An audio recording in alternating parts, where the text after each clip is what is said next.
Derek Stewart here from the DC Stewart Show Podcast, and thank you for joining me. Today, which is actually tonight in Los Angeles, I'm just trying to cap off a full day of events, including the parade for the Los Angeles Dodgers. The Dodgers were able to celebrate a parade along with the Dodgers Nation today, starting downtown at City Hall, along with the mayor of Los Angeles, Karen Bass, and they took the trek to Los Angeles Dodgers Stadium, where they were able to speak to tens of thousands of fans. These fans filled the stadium. The stadium technically looked like a full baseball game was going on there. There was so many people there enjoying, along with the Dodgers players, their families, their front office people, the ownership. It was nice seeing Magic Johnson, who's a legendary NBA player, Hall of Fame Magic Johnson, Irvin Magic Johnson by the name. And to see all of these people come together downtown along the way, all the way to Dodger Stadium, it's just so special to me because I've been a Dodgers fan for about 7 or 8 years now. I actually went to my first game as a gift from a business associate. He invited me to a game and provided tickets, and man, I had a good time, and I've been kind of hooked ever since.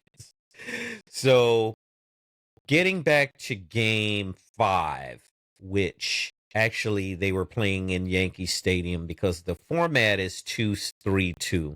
So, the first 2 games, Dodgers was a home team. They played the first 2 games. They won those 2 games. And then the first of the series in New York, which is in the Bronx, they won that game and went up 3-0. Once they went up 3-0, it was looking like a sweep. And, a lot of people predicted there was going to be a sweep. A lot of sports pundits and sports experts from ESPN, from CBS Sports, from ABC Sports. And just, I can go on and on about the media outlets that predicted a sweep. I knew the Yankees was going to fight hard to at least win some games in New York because that's a pride thing. But with that said, the Yankees pulled off the 4th game and they were able to win that game handily at the very end. I mean, they got some runs and they piled on some additional runs with the Dodgers. And then that very next day, the Dodgers entered the game and got down 5-0, which once I got home and I was able to turn on the game and I saw 5-0, and I'm thinking to myself, oh man, this thing might come back to Los Angeles. I was pulling for the Dodgers to hang in there and pull through, and that's just what they did. I mean, they hung in there. They never gave up. They never gave up the fight to stay in this game and to just stay motivated to be able to be in position to win the game when it all come down to it. When all the chips fell, Dodgers pulled this thing off and kind of made history in a lot of ways because it's such a legacy franchise. They moved from Brooklyn, New York to Los Angeles, and from that time on, from the Brooklyn Dodgers to the Los Angeles Dodgers, the only team I can remember this team kind of emulating is the 88 team. When they won the World Series in 88, they began that trek at home. They defended their home field, and they were able to win that World Series in 1988 with Tom Lasorda as the manager. By the way, Tom Lasorda, rest in peace, one of the greatest baseball managers ever to live. So I wanted to get that out there. Back to the Dodgers players, I can just go down the list of players that I'm really, really proud of. Freddie Freeman being the first and foremost. Teoscar Hernandez, who was a 1-year player. They signed him to a 1-year contract to come in and help the team, and he did just that and some more. So I look forward to seeing Teoscar Hernandez here for a long time in Los Angeles. Same with Kike Hernandez. Kike is a stud. He made some big contributions in this game. in this series along the way. And I can name Shohei Ohtani. And Shohei Ohtani didn't have the best of best series when it came to hitting home runs and making pivotal hits. But with his home run average being the way it was in the regular season, I can give him a pass for this game. You got Will Smith. You got Mookie Betts. I can go on and on and on. I just want to go down the list of these players because all of them deserve the accolades from winning this world championship, the World Series.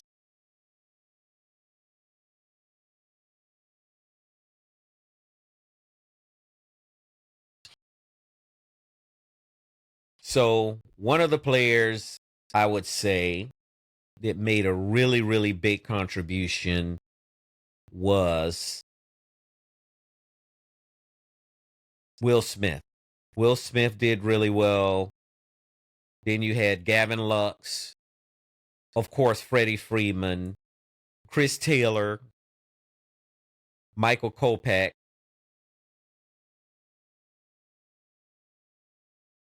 Miguel Rojas, Blake Trinan, and I hope I pronounced Blake's name right, which I think I did. But I just give a special shout out to him to be able to pitch that last game. That last series, that inning, rolling up into the ninth inning, when Walker Buehler came out and closed the game out in the ninth inning. Trinan had a lot of heart. He believed in himself.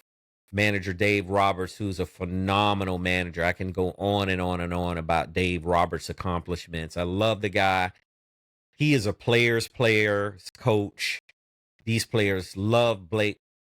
They love Dave Roberts.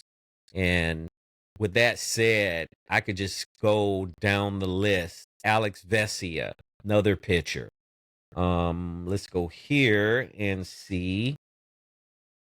My boy Max Muncy, third baseman, shortstop sometimes, but Max Muncy's a stud. Anthony Banda, who's a pitcher. You have Tommy Edman, ex-St. Louis Cardinals, second baseman, of course. Edman, he's a special guy as well. Fought through some adverse situations when he came to the Dodgers, but he was able to really make a big contribution. And Clayton Kershaw. Clayton Kershaw is 16 years as a pitcher for the same team, which was the Dodgers. His accomplishments is just immaculate. And then you look at Freddie Freeman. I call Freddie Freeman Fab Five Freddie. Freddie's my guy. Love me some Freddie Freeman. 300 hitting average. Basically hit 4 home runs in the World Series with that first game of being the home run of a grand slam walk-off home run. And Freddie is the most valuable player. I knew he was going to be most valuable player because Freddie can play. Freddie came from the Atlanta Braves. And I was talking to someone about a week ago, and they told me, you want to know the story about Freddie Freeman? And I said, yes. He said that Freddie Freeman was supposed to re-sign with the Braves. And the Braves actually tried to contact Freddie Freeman, and he missed the call because Freddie Freeman was actually a free agent. But the Braves had the first chance to be able to match any other offers to Freddie Freeman, and they were going to keep him in Atlanta. And I was told that Freddie Freeman went on and signed with the Dodgers, and the Braves were just one step late because of that missed call. So I told this gentleman, I said, you know what? I'm happy the Braves didn't contact Freddie Freeman because Freddie Freeman is here, and it was meant to be for him to be able to be the hero of the World Series for the Dodgers in this 2024 championship year. The Dodgers went through a lot of adversity during this year with injuries, being able to keep the team continuity together. And with all of that said, 2021, the Atlanta Braves knocked the Dodgers out. 2022, the San Diego Padres, which is another super good team located in San Diego, knocked the Dodgers out. 2023, the Arizona Diamondback knocks the Dodgers out. But 2024, the Dodgers stepped up and said, no one is knocking us out this time. We're going to be the person in persons who knock the other teams out. So I would say this, Dodger Nation, just look forward to more championships, because if they get this offseason organized the way they want it, because Shohei Ohtani signed a $700 million contract and he deferred almost 90% of that contract, if not a little bit more than that. So the Dodgers have a lot of cap money to play with to bring in other players that can fill in the blanks for pivotal spots that they need to do a repeat. And I believe they can do that repeat. Watching it on TV, watching them line up down at City Hall along with the mayor, and watching them being able to take that trek from City Hall all the way back over to Dodger Stadium to a stadium full of people waiting on them to come into the stadium to celebrate together, to be as an Angelino. And whether you're Angelino or not, it really doesn't matter to me. As long as you pull for the Dodgers, that's what matters. So go Dodgers.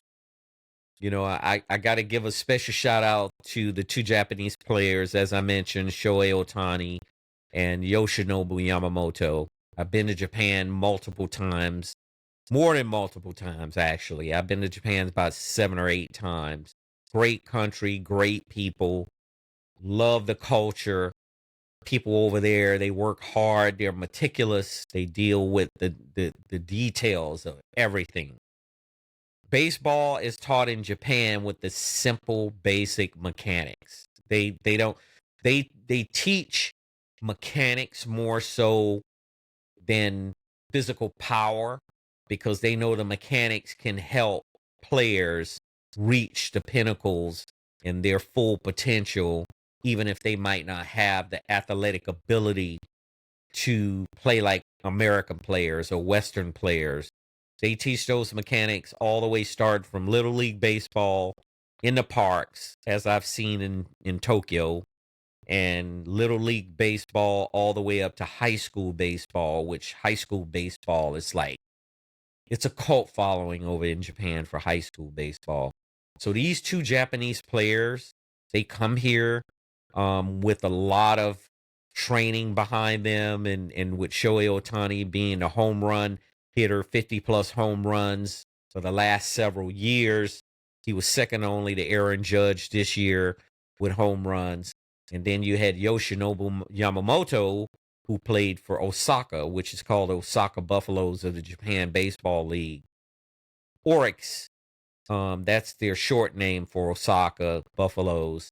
They won the championship, so it's so fitting for Yoshi, as his teammates call him, to be able to come over here and win in his first year being in Major League Baseball. Shohei Ohtani played for up to 6 years in Anaheim, which is the Angels territory in Orange County, California.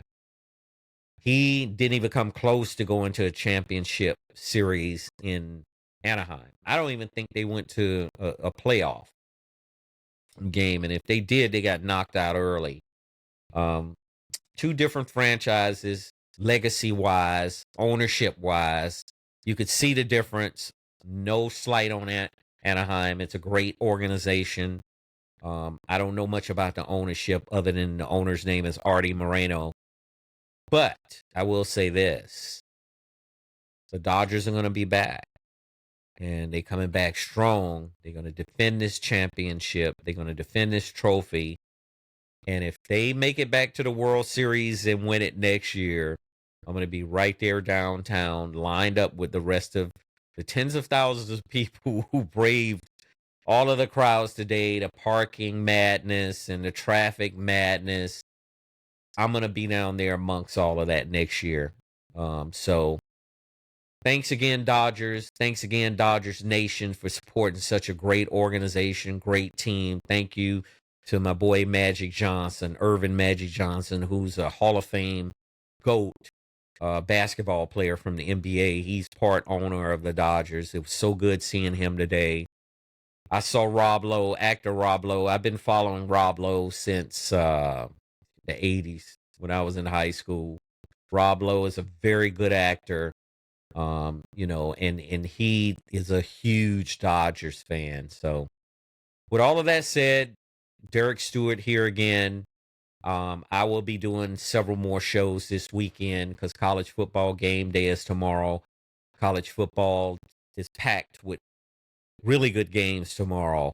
High school football, I'll do a wrap on high school football from this past weekend, CIF, Los Angeles section for high school. And all of the Southern California and California regional games, I'll just bring you up to speed on those. NFL, I don't watch much NFL because I'm busy on Sundays, but I will, check in and give you some updates on some of the NFL teams and some of the NFL games as well. So take care of yourself, take care of the people around you, treat everybody right. Hopefully they'll treat you right, and we'll be talking again soon. Thank you for joining the DC Stewart Show. Hit that like button, hit the subscribe button, support us, because we're coming up along with me and my sidekick, Isaiah. Isaiah will be back with me on Monday, and we'll be talking some debates on the events that happened this weekend. See you soon. Bye. You've reached the end of another episode of the DC Stewart Sports Talk podcast. Be sure to connect with us at Facebook and Twitter.com. Your voice is important, so head over to iTunes to subscribe, rate, and leave us a review. Catch our next episode.